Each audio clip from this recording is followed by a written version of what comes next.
Susan Lennox. Illustrated by David Miles. Focus question.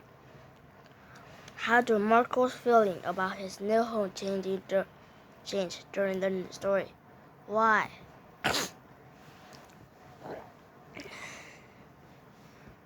When Marco slept, he dreamed. His dreams were always the same. He was back in Ecuador, on horseback, toggled in behind his abuelo as they rode among herds of sheep and llamas. The animals clambered up the rocky slopes beneath a dome of violet sky. In his dream, Marcos and his grandfather guided the animals toward the grassy fields where they would eat their fill.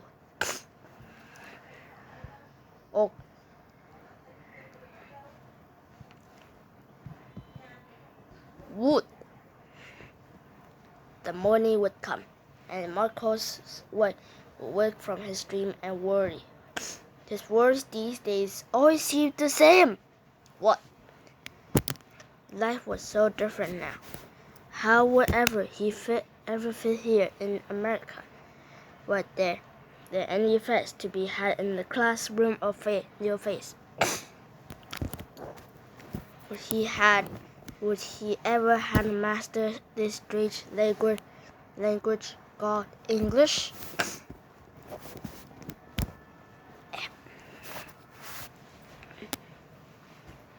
Marco's mother worried too.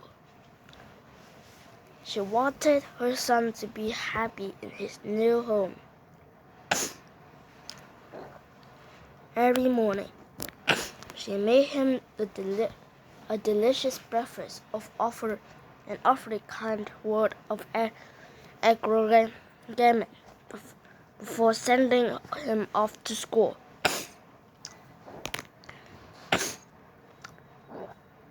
One Monday, she reminded him that it was a special day for him.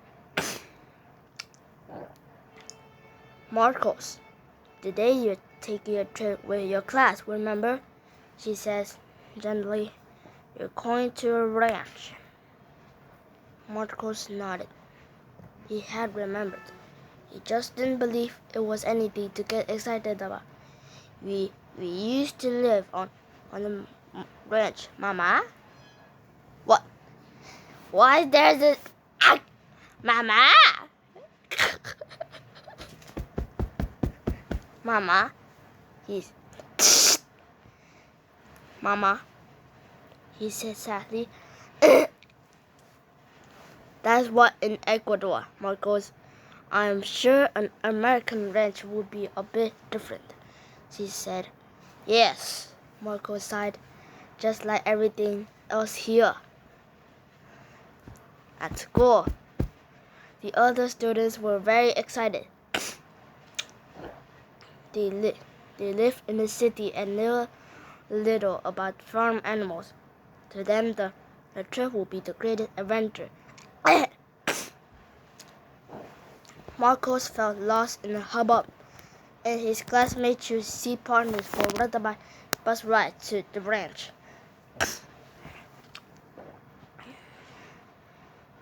There are only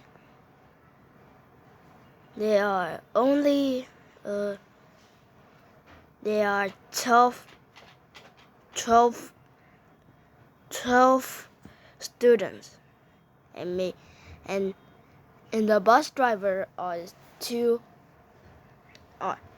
Each one has 2 seats. But then, have you ever been to the ranch, Marcos? asked Ben. Only in Ecuador, Marcos replied. I go to this ranch every week to care for my cow, says Ben.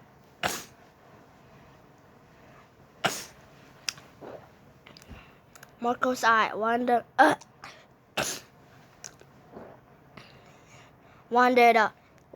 in surprise. You have a cow? Ben laughed. Well, sort of. I don't really own her. I just take care of her. Though Marcos was very confused. Don't worry, I'll show you when we get there, Ben promised.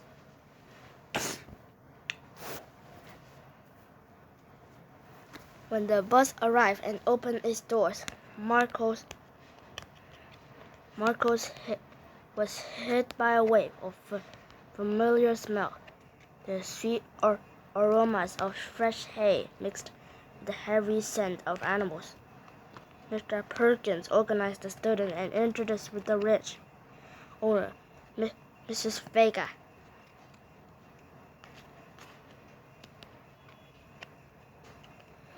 Hello, everyone, said Mrs. Vega. She smiled at Ben. Hello there, Ben.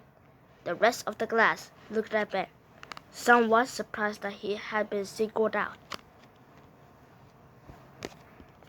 Ben is part of the Animal for Rent program with City to Farm, said Miss Vega. He cares for our cow, Mabel.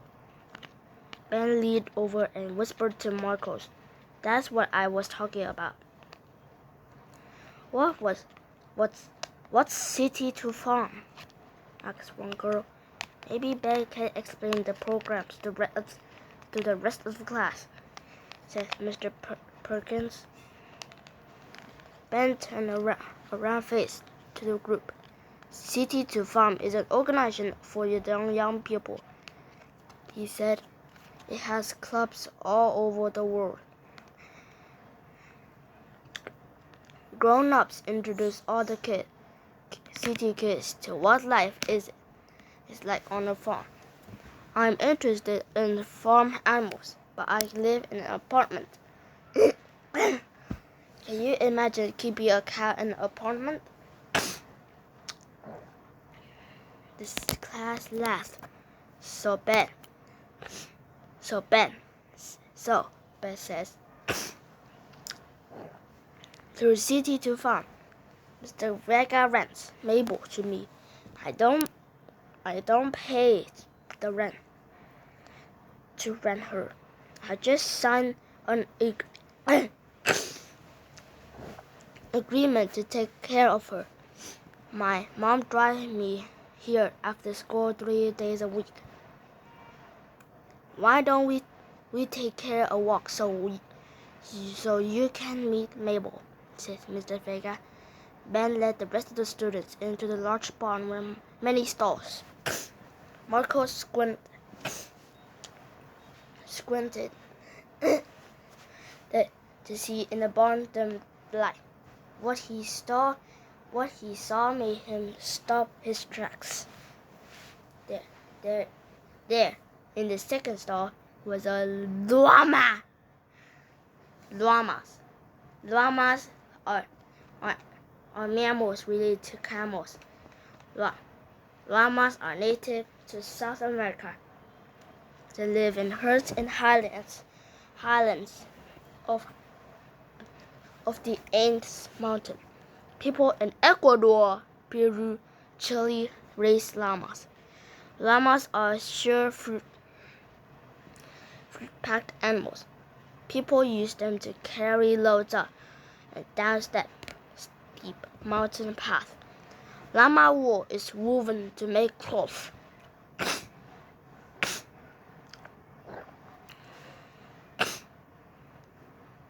Marcos began speaking softly to the animal in Spanish, as if it understood. The llama bent its long neck toward him. Marcos reached out and stroked the gentle animal's fur and it nibbled on hay. Mrs. Vega watched Marcos with interest. Do you like llamas? She asked. Marco nodded. Sí, I mean, yes, he replied shyly. Wood. My grandfather has a ranch in Ecuador with many llamas. Paco here came from Ecuador too. says Mrs. Vega. He's sort of a test. We're going to try to raise llamas for wool. That's what my grandfather did, Marco said. He raised sheep too. A real city to farm. A real program like City to Farm is available for students all over the world. The 4-H clubs started in Ohio in 1902. The 4-H's stand for head, heart, hands, and health. The 4-H clubs all over clubs offer different experiments, such as the annual leasing programs. Young people from ages 8 to 18 who live in cities and towns learning about raising farm animals. Mrs. Vega looked at the boy thoughtfully. Maybe you can help us. Marcos looked surprised. Me? He asked. Mrs. Vega nodded.